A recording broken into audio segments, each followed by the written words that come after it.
राघवपुर गांव में एक किसान सुधीर अपनी पत्नी कविता और 2 बच्चों के साथ रहता था। कविता बहुत बुद्धिमान महिला थी। उनके बच्चे विशाल और विद्धि दोनों पढ़ाई में बहुत अच्छे थे और हमेशा स्कूल में प्रथम आते थे।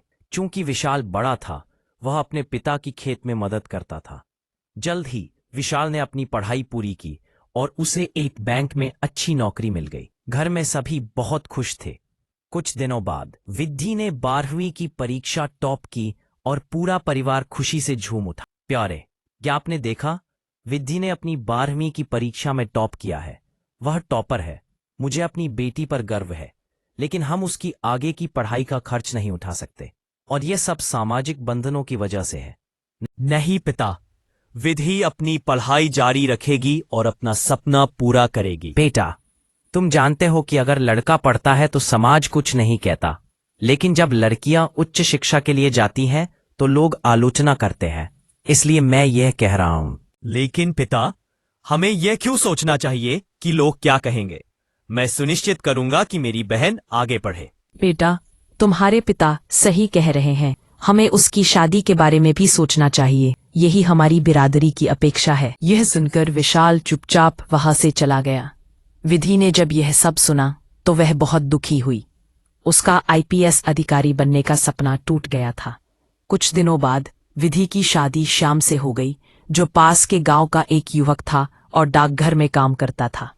श्याम अपने माता पिता, भाई और भाभी के साथ रहता था। परिवार बड़ा था। शादी बड़े हर्षोल्लास के साथ हुई। माँ, पिताजी, मेरा शहर में ट्रांसफर हो गया है। अब मुझे वहां जाना होगा। ठीक है बेटा, तैयारी करो। हम दोनों भी तुम्हें छोड़ने साथ चलेंगे। हमें भी शहर घूमना है। जरूर पिताजी। रात को अपने कमरे में सबा, विधि, मेरा ट्रांसफर हो गया है। हम अगले हफ्ते शहर शिफ्ट होंगे। ठीक है, मैं सारी तैयारी शुरू कर देती हूँ। वे जल्द ही शहर चले गए। वहां पहुंचकर कुछ दिन बाद श्याम के माता पिता वापस गांव लौट गए। एक दिन, सुनो, तुम रोज ऑफिस जाते हो और मैं पूरे दिन घर पर अकेली बोर हो जाती हूँ। क्या मैं अपनी पढ़ाई फिर से शुरू कर सकती हूँ? उम्मीद है कि तुम्हें इस पर कोई आपत्ति नहीं होगी। बहुत अच्छा विचार है विधि। मुझे खुशी है कि तुम्हारा सोचना इतना प्रगतिशील है। तुम्हें यह पहले ही बता देना चाहिए था। सच में? क्या मैं आगे पढ़ सकती हूँ? बिल्कुल विधि। कल हम कॉलेज में जाकर तुम्हारा एडमिशन करवा देंगे। उसके बाद 3 साल बाद। श्याम, मैं आईपीएस की परीक्षा देना चाहती हूँ। श्याम के माता पिता नाराज हो गए। श्याम के माता पिता नाराज हो गए। और तुम चाहते हो कि तुम्हारी पत्नी पुलिस अधिकारी बने? क्यों? क्या तुम पागल हो? बेटा, हमारी बिरादरी में बहुएं काम नहीं करती और तुम चाहते हो कि तुम्हारी पत्नी पुलिस अधिकारी बने। क्यों? क्या तुम पागल हो? माँ, वो दिन गए जब महिलाएं सिर्फ रसोई में काम करती थी। अब समय बदल चुका है। लड़कियां कमाल कर रही हैं।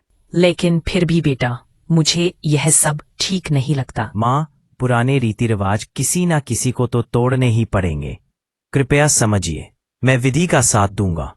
ठीक है, जो करना है करो। विशाल ने कॉल किया। कुछ महीनों बाद विधि यूपीएससी में पास हो गई। हेलो विधि मैडम, मैं तुम पर बहुत गर्व करता हूँ। अब तुम आईपीएस अधिकारी बनने वाली हो। हाँ भाई, मैं बहुत खुश हूँ। मेरा सपना पूरा हो गया। मेरी मेहनत रंग लाई। लेकिन विधि, क्या घर के सभी लोग तुम्हारे फैसले से खुश हैं? उम्मीद है कि सब संतुष्ट हैं। हाँ, श्याम मेरे साथ है और उसने अपने माता पिता को भी समझा लिया है। ओह वाह, बहुत अच्छा। बाद में बात करता हूँ। ध्यान रखना विधि। इंटरव्यू के बाद जब विधि आईपीएस बनी, श्याम की माँ, बहुत अच्छा किया मेरी बहू। मुझे तुम पर गर्व है। तुमने हमारे परिवार का नाम रोशन कर दिया।